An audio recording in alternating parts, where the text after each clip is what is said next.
Hello again, everybody. Hello, comic book fans. Welcome back to another episode of Comic Book Geezers. I am Wild Billy, Unknown Comic, your host, and as always, my partner in crime. I am Pete. How's everybody doing today? We've got a special show. We've got a short Marvel series done in the late 70s into the early 80s that we both dug a lot, but just never went far enough. We're talking about supervillain team-up. And speaking of supervillains, I will show up my new supervillain shirt. Yay! And me too. Debut of Venom.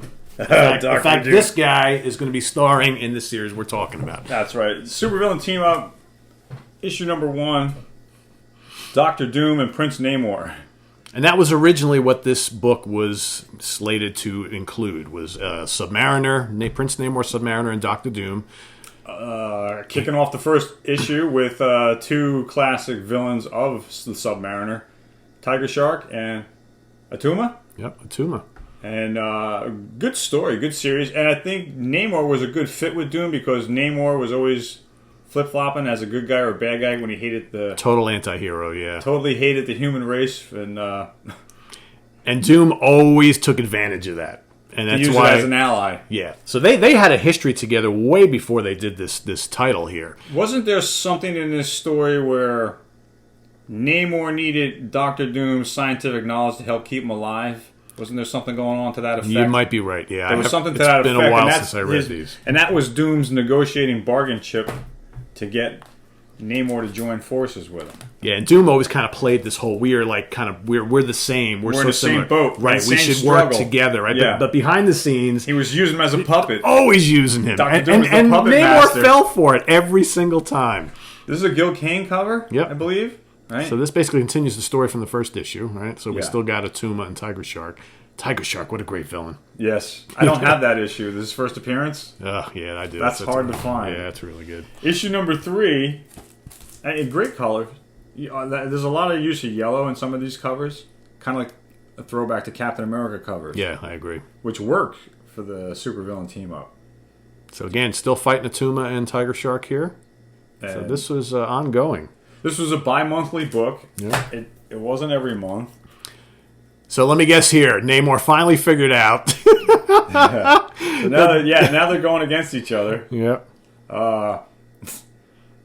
That's a classic cover right there. Yeah. What's even more classic is the back cover. Ooh. Yeah. Evel Knievel. I used to have this when I was a kid, man. This was like one of the coolest toys, man. The SST version. You hand crank this thing, and then when you let the fire button go, that thing used to take off. Fly. Man. Yes. Had the little ramp to jump the van. So what issue are we This up is to issue. now? This is issue 5. So you knew it was not going to be long before they brought the Fantastic Four into this book, right? Because they're both so tied to the Fantastic team. Four. So here they are, Reed Richards, and that is a very fine Rich Buckler and Joe Sinnott cover right there. Yes, and we've interviewed Joe Sinnott. He's on our playlist if you want to go check that out. That's an awesome 6-minute interview with him. Yeah. It's definitely cool. Jim Starlin cover. Oh, really? Yes. Nice. This is issue 6. So all of a sudden, introducing the mysterious Shroud. Now, I haven't read these in a long time. Do you remember anything about this guy? And did he ever do anything after this? He appeared in this. He's actually almost like a hitman in this story, and he shows up and he's trying to go against them. He's like a third wheel here. Yes, and here he is again. Yep. But I think he made his appearance in this. I think so. Right? Yeah. This is his first appearance. I'm pretty sure. And this is his second appearance. If we're not, someone will point it out. But I don't remember seeing him anywhere else. He's kind of like a good guy against the supervillain team-up guys. I think that's what he eventually became. I think they when they threw him out in in the issue before, it's like, all right, so is he good? Is he bad? Hero, anti-hero, villain, right? And then I think quickly became known that he was out to take these dudes out. It was almost like he was a bounty hunter. Yeah, that's kind of the impression I got. But it's been a couple years since I kind of like a Moon Knight looking wannabe though for me. There we go. This is the Circus of Doom, right? What are these guys called? This. Circus of Fear, right? Circus of Fear. Circus of Fear. Circus of Doom. Good one.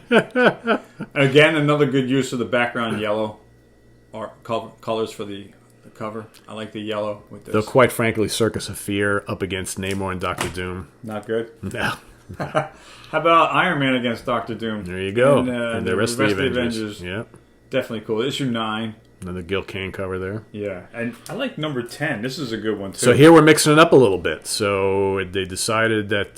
Because I don't even remember... Again, I haven't read these in a while. I don't remember if Namor plays much of a part in this, or this is just the introduction of the Skull into this title. I don't think Namor's in this at all. Really? Okay, I don't remember. I know he's on the next cover. We might want to do that, because I'm curious. It's been a couple of years since I read this. Yeah.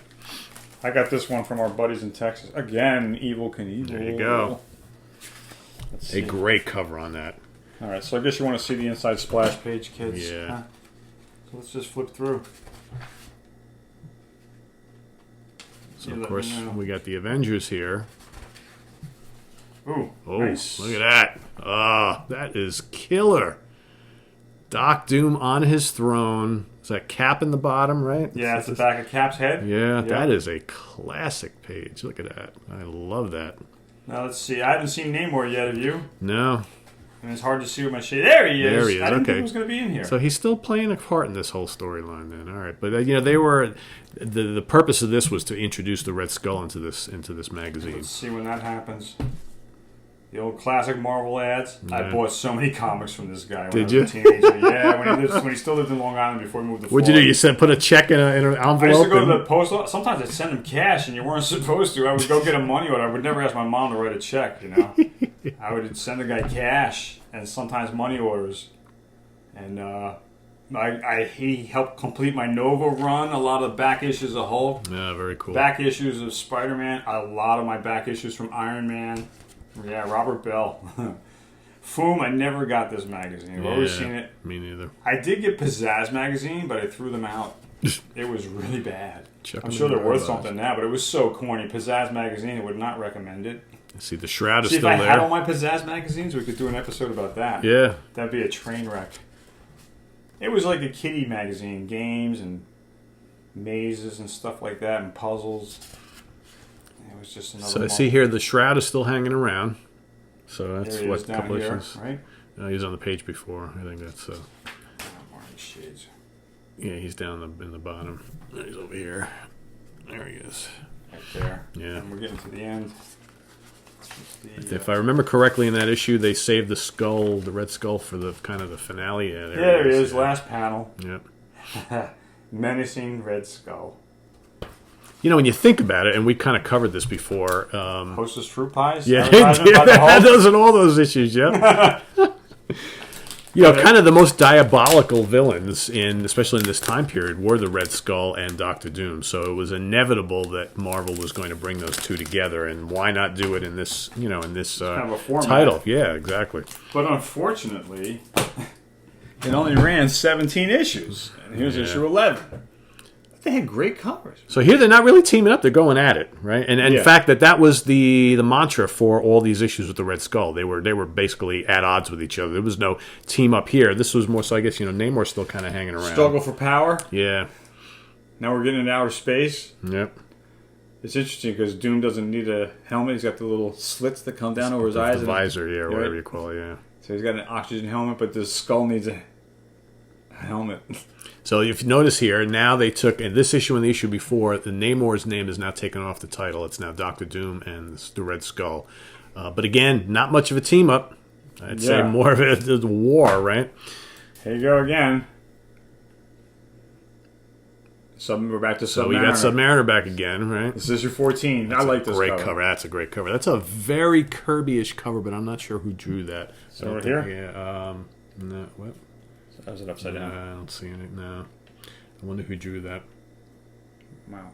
It's very good. All right, so number 14. The only one I don't have, these are all from I have the whole run except this issue. Yeah, I'm missing a bunch, but I did have one that Bill didn't have. So this is, of course, you got the Avengers here. So you got Herc and Cap, and you got some X-Men there, too, because there's Iceman, there's the Angel up top. I see Scarlet Witch. Scarlet Witch down below. Yeah, you got Iron Man, Vision's there, Thor. They're all there. Is that Angel? That's Angel. Yeah, so you got two X-Men in the picture. You got Hercules. You got the Wasp back here, and now look at who's in the title. You got Magneto. So now all of a sudden they've introduced Magneto, which great idea. Another of the kind of super villains, super villains, I would say. Right? He's not on the cover. No, not on the cover. He's not on the back either. Nope. Nothing on that back. Yep. So number 15 I recently got from our buddies in Texas. I got this like 6 months ago. So now all of a sudden Magneto gone, Red Skull's back again. Yeah. Why? It's kind of the continuity is just like all over the place. Yeah, I think they had trouble with, and again, maybe the direction of where they wanted to go. I would assume so. And this is great. These are great covers, man. Oh yeah. And then this is the last issue. Well, no, I'm sorry. Issue 16. More Red Skull. Now no Doctor Doom. Yeah, he's dominating the cover now. Right. And the hate monger. And then the last issue is issue 17, and we got to bring in the Cosmic Q, which he always used against Captain America. Yep. And here's your hate monger. Yep. And who's this other dude? He was one of the guys from AIM, I believe, right? AIM. One of the okay. AIM. You don't like this? You've talked before. You don't like that? No. Why? I like it better than the barcode.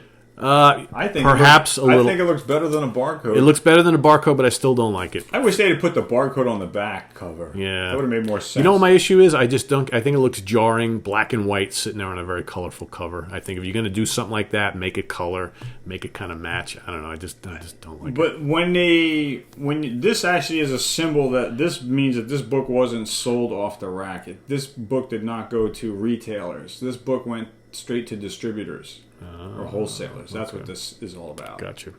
So this is not something you would buy in a store because it didn't have the barcode. They started putting the barcodes on in '76. This cover here. And I don't like the barcode. I kind of like the Spider-Man look better. And in the '90s, they started doing Captain America. When characters got to be 30 years old, they would switch it up on the bottom. Starring the hate monger, the Red Skull, and also featuring the bizarre menace of Arnim Zola, which I guess is that dude right in the there. bottom. Yeah. But this was a good run, and unfortunately it didn't take off. Obviously, it went, about 3 years because it's every 2 months. So before we went live on camera, Bill and I were talking about this series and what could have been. And I've always been of the opinion that they really could have done a lot with this book. I mean, just think about all the supervillain team-ups that they could have done. All right, so even if you don't want to go Doc Doom and Namor for the whole run, I mean, you could have done like Magneto with Doc Doom. You could have Dr. Octopus could have came in. Right. You could have had Galactus with Thanos. I mean, you Gladiator and anybody. Team these guys. There was so many. Yeah. They had such a rogue gallery of villains that they could have utilized for this book. Abomination and the Rhino. Right. I think Juggernaut. Do you think they kind of fell into a fixed box where they were corralled into only thinking of the Red Skull or Namor and Doom and nobody else? I think so. Yeah, I think they didn't broaden their horizons. And was this just an excuse to give Doc Doom his own book without actually giving him his own book? You know what I'm saying? And maybe this overexposed these guys a little bit. I don't know, because Dr. Doom was showing up in the Fantastic Four all the time. He was showing up in Avengers 2 right around this time. He's fighting Iron Man, so he's all over the place. Was this like overkill? Maybe. I don't know, but you know what? You don't have to use Doctor Doom. You could have. There was so many great villains. The leader. You could have had. Yeah. You could have the leader in the Red Skull, right? Juggernaut could have been in a couple of these. Yeah, I mean, it's just. I think that the sky was unlimited, and they just. So what? I'm sorry to cut you off, but this was what you're trying to say. This could have went 150 issues. Yeah, easily, and I would have been into it because I mean, how many of us love these classic villains? I mean, Marvel had the greatest villains, and they just this should have been a fantastic and long-running book. And it's just not like it's not like it's bad artwork. No, really the stories good, were catchy good, eye candy, and the characters are beyond legendary. So I never understood why this kind of just didn't take. I don't know. I like it. And I know you like it, and we hope you guys like it. Yeah, so there you have it. Supervillain team-up featuring Doc Doom, Namor, Red Skull, Magneto, Hate Monger. I mean, the Hate Monger. They could have found... These are kind of like one-hit wonders. I mean, that's, he's okay, but it's like, I don't know. And maybe that's why this kind of ran out of steam, because the last couple issues, they were kind of like all of a sudden, Doom is out, and, and Red Skull is a great character on his own, but I don't know. So who knows? Yeah. Who knows? Again, was this 1980? Is that when this ended? 1980. Yeah, I mean, also you have to think about that. The beginning of the 80s, kind of weaker storylines. The whole new decade, they wanted to change everything. I don't know. So how about this idea? So how about if they would have started that series in like 72 or 73? Perhaps. It might have still existed. Right. Yeah. So maybe I'll hang on to these. Maybe there'll be a supervillain team-up movie someday. I doubt it. You never know. maybe we could do that. Yeah. A Fiend against whoever. I got to create my own supervillain. You do. That's what I got to do. Damn it. You got some work to do, buddy. I'm way ahead of you on that one. You are by like 30 years. Oh my God. Anyway, guys, thanks for joining us. We appreciate it. Make sure you hit that subscribe button. Bookin'. Tell your friends. Yes. Bookmark us as well. I'm trying to say two things at once here. And for all you DC lovers, I know we got a lot more subscribers lately. We got some DC fans. We got a excellent Swamp Thing episode we're going to work on next. So stay tuned for that, guys. Yep. I'm Wild Wilson. Thanks for being here, and thank you again for your comments. We appreciate it. Thanks for watching. And I'm Pete. We'll see you guys real soon. Take care. Bye-bye. Bye-bye.